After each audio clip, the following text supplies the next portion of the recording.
Hola gente, ¿qué tal? ¿Cómo les va? Aquí les habla otra vez el profe Mario. Bueno, en esta ocasión lo que vamos a estudiar es la homeostasis. ¿Qué es la homeostasis? Es una propiedad que tiene todo organismo que consiste en la capacidad de mantener la condición interna estable. ¿Qué quiere decir? Por ejemplo, acá tenemos una célula que tiene determinadas características en su líquido intracelular, o sea, en todo aquello que se encuentra dentro de la célula. Verán que esto es líquido y tiene concentraciones de sales, tiene concentraciones de oxígeno, dióxido de carbono, cantidad de azúcar, y todas esas características deben mantenerse estables, o sea que no deben variar. Bien. Ahora, este equilibrio o este proceso de homeostasis se realiza mediante el intercambio de materia y energía con el exterior. O sea que se trata de una forma de equilibrio dinámico que hace posible, gracias a una red de sistemas de control retroalimentados, que permite que los organismos puedan autorregularse. O sea que todo organismo, ya sea uni o pluricelular, puede mantener las condiciones internas constantes o básicamente constantes, porque siempre está cambiando, pero que esos cambios no sean muy grandes. ¿Cuáles son los fundamentos de la homeostasis? Empecemos. Los procesos metabólicos de todos los organismos pueden tener lugar en entornos físicos y químicos muy específicos. ¿Qué quiere decir? Que ciertos procesos, por ejemplo, quemar azúcar, necesitan de ciertas concentraciones de sustancias dentro de la célula, cierta cantidad de agua, cierta temperatura, etc. Las condiciones varían con cada organismo. Bien, no es lo mismo hablar de un organismo de agua dulce o de agua salada en el caso de los peces, en organismos de sangre fría como los reptiles, en comparación con los de sangre caliente, por ejemplo en el caso de los mamíferos. Los procesos químicos tienen lugar dentro de la célula o en el líquido intersticial que baña las células. En resumen, esto ocurre dentro de la sustancia intracelular y la sustancia extracelular, o sea, lo que está adentro de la célula y afuera de la célula. Tenemos que tener en cuenta estas dos regiones. Por otro lado, los mecanismos homeostáticos más conocidos son los reguladores que mantienen la composición del líquido extracelular.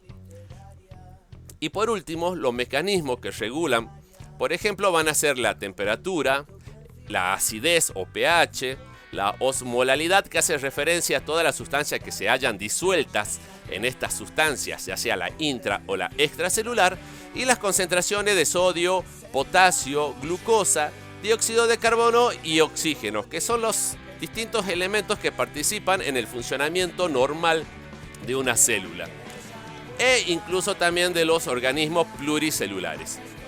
Entonces, veamos, una célula tiene dos regiones, una interna, a la que la vamos a llamar líquido intracelular, y otra región que ya está afuera de las células, a la que vamos a denominar líquido extracelular. Y entre este líquido intra y extracelular se realiza un intercambio de materia y de energía. De materia, por ejemplo, azúcar, y de energía, por ejemplo, el calor. Ahora, cuando hablamos de una célula, tenemos que ver quién es la que se encarga de permitir la entrada y salida de ciertas sustancias, por ejemplo el azúcar, y en este caso es la membrana plasmática.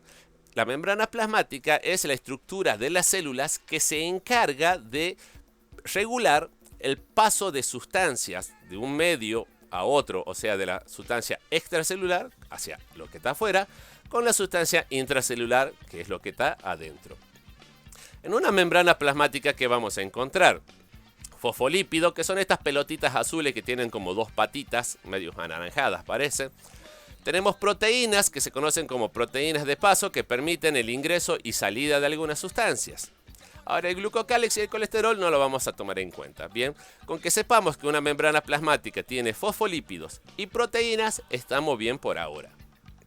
Ahora, la sustancia intra y extracelular, como ya le dije, son los líquidos con sustancia disuelta que se encuentran adentro o afuera de la célula. Si están adentro, se van a denominar líquido o sustancia intracelular, y si está afuera, la vamos a denominar, o sea, fuera de las células, la vamos a denominar sustancia extracelular.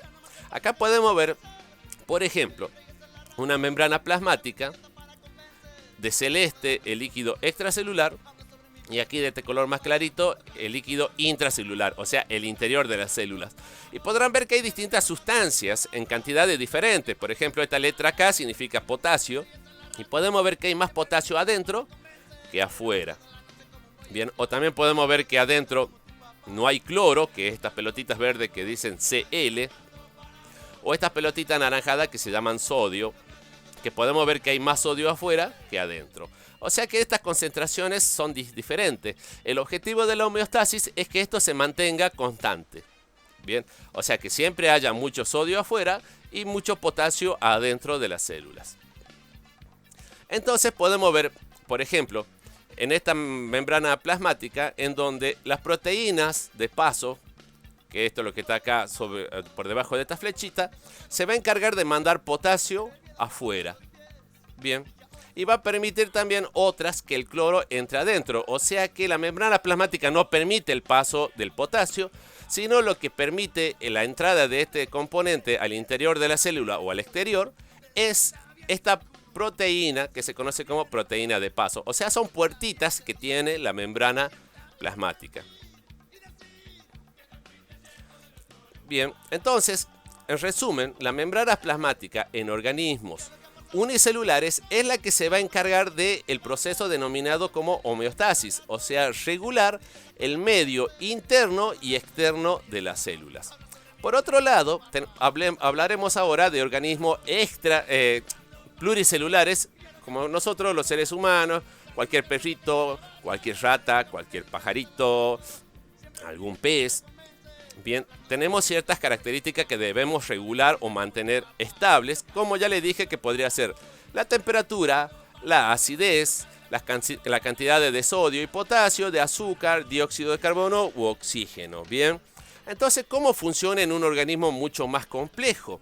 Mientras que en una célula en la que se encargaba de estos cambios o movimiento de sustancias a través del interior y el exterior de la célula era llevado a cabo por esta membranita, en nosotros, los seres más complejos, los vamos a controlar a través de nuestro sistema nervioso, específicamente en una zona que se conoce como el hipotálamo.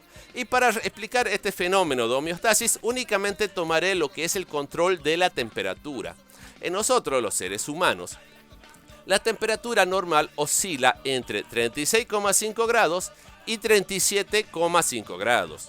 Si la temperatura baja de los 36 grados, vamos a notar en nosotros algunos cambios, como por ejemplo la transpiración, temblamos, bien, se nos puede poner la piel de gallina, como decimos.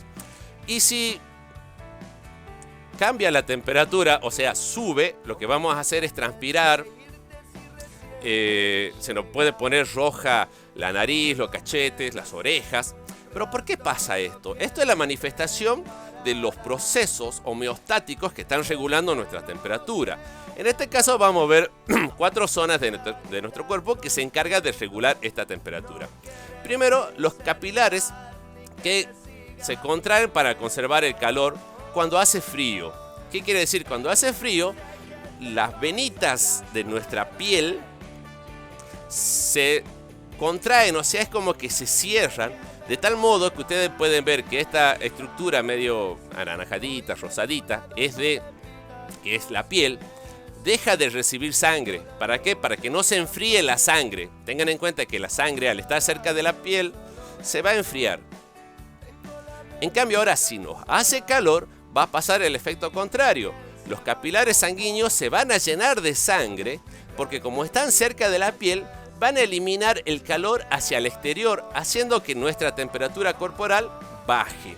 Ahora, por ejemplo, ¿qué es lo que pasa con nuestros pelitos, o sea, los vellos de nuestra piel, cuando la temperatura baja? Por ejemplo, el vello se eriza, o sea, se paran los pelitos, para que se capture cierta cantidad de aire, o sea, que el aire quede atrapado entre los pelitos, y eso es aislante. O sea, la temperatura se va a mantener adentro de nuestro cuerpo porque estos pelitos están reteniendo una pequeña cantidad de aire que evitaría que nuestra piel se enfríe más. O sea que tenemos dos mecanismos ahora. Nos quedamos sin sangre en la piel y los pelitos se erizan de tal manera de que el aire queda atrapado cerca de la piel y ese aire que está calentito no se enfríe. Por lo tanto, mejor dicho, no se enfríe nuestra piel. Ahora, ¿qué pasa cuando nos hace calor? O sea, aumenta nuestra temperatura corporal por más de 37 grados. Por ejemplo, ahora las glándulas sudoríparas van a secretar sudor. O sea, la piel se va a mojar en transpiración y ese líquido se va a evaporar, llevándose consigo el calor excesivo de nuestro cuerpo. Entonces podremos ver con un ejemplo sencillo cómo nuestro cuerpo, que pertenece a un organismo pluricelular, regula, digamos, la temperatura, evitando que baje más o evitando que suba más de los 36,5 a 37,5 grados. ¿Por qué? Porque si tenemos más de 37,5 ya tenemos una febrícula y si tenemos un poquito menos de 36,4 ya estamos entrando en lo que es un principio de hipotermia. Aún no sería hipotermia, tendría que llegar a los 32 grados. Pero para evitar que llegue a los 32 grados, nuestro cuerpo va a evitar que nuestra piel se llene de sangre, o sea que se quede sin sangre, mejor dicho, para no perder temperatura, y nuestros vellitos atrapen aire. Ahora, si tenemos más temperatura, nuestro cuerpo toma medidas para expulsar ese calor a través de bombear más sangre a la piel o de humedecerla con transpiración para que ésta elimine el calor. Entonces, repasando un poquito, que la homeostasis es un proceso de equilibrio en donde se trata de mantener constantes las condiciones internas de nuestro cuerpo y también se modifican las condiciones externas cuando hablamos de una sustancia, cuando estamos hablando de células únicamente, ¿bien? Tengamos en cuenta entonces que la homeostasis es un equilibrio de las condiciones que están adentro de la célula y afuera de las células, a la que denominamos sustancia intracelular en el interior de las células y extracelular a la sustancia que rodea. ¿Quién separa el medio intra del extracelular? La membrana plasmática, que tiene ciertas estructuras, por ejemplo fosfolípidos que permiten el paso de algunas sustancias como el agua, mientras que las proteínas de paso permiten el paso de otras sustancias como el sodio y el potasio. Para tratar de mantener siempre el mismo equilibrio entre las sustancias que se encuentran adentro y afuera. En el caso de nosotros, que somos organismos pluricelulares, realizamos el mismo control, o sea, controlamos las mismas cosas, como le dije ya, la temperatura, la cantidad de sodio, potasio, la cantidad de oxígeno, de dióxido de carbono. Todos esos procesos los llevan nuestras células, pero también, como somos pluricelulares, nuestro cerebro es el que se va a encargar de mantener las condiciones de nuestro cuerpo para poder así funcionar normalmente, porque recuerden que al principio les dije que todo proceso metabólico en nuestro cuerpo necesita un entorno físico y químico muy específico. Si ese entorno físico cambia, determinado proceso ya no va a ocurrir. Por ejemplo, digamos, cuando ganamos mucha temperatura en una fiebre, vamos a sentir que nuestro cuerpo se siente débil, no tenemos fuerza, quizá nos duele. O sea, el cuerpo se siente mal porque está funcionando mal, porque la temperatura ha cambiado a un extremo en el que el cuerpo ya no puede funcionar bien. Y por eso estos mecanismos van a tratar de mantener la temperatura en este rango.